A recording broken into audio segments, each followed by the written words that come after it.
सभी बातों की समीक्षा की गई।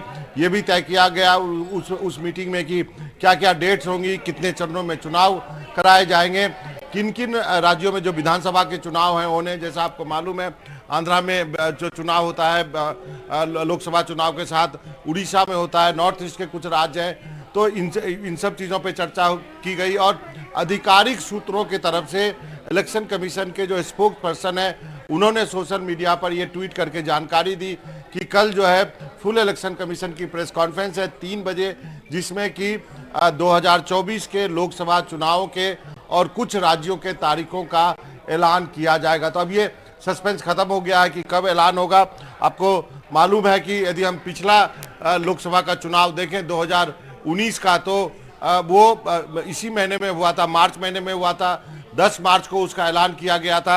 आज 15 मार्च है, तो इस लिहाज से जो है इलेक्शन कमीशन उसी शेड्यूल को करीब करीब फॉलो किया जा रहा है। कितने चरणों में मतदान होगा ये देखने वाली बात है। पिछले बार 7 चरण में मतदान हुए थे, क्या इस बार भी 7 चरण में मतदान होते हैं?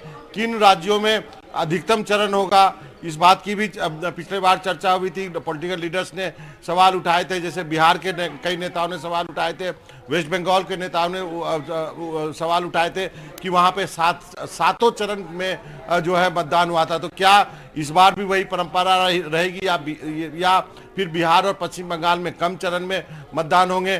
सुरक्षा के किस ढंग से इंतजाम किए जाएंगे? पूरे देश भर में सुरक्षा कर्मियों को एक जगह से दूसरे जगह ले जाने का भी बहुत बड़ा काम जो है चुनाव आयोग कराता है, और पूरे देश में इतने बड़े लेवल पे चुनाव कराना वो भी एक बहुत बड़ी जिम्मेवारी है चुनाव आयोग की। तो इन सब चीज़ों की समीक्षा के लिए आज फुल इलेक्शन कमीशन बैठी थी और उसके बाद ये तय हुआ कि शनिवार को 3 बजे लोकसभा चुनाव के तारीखों का और साथ में कुछ राज्यों का जहां पर लोकसभा चुनाव के साथ ही विधानसभा का चुनाव होता है, एक साथ ही तारीखों की घोषणा की जाएगी।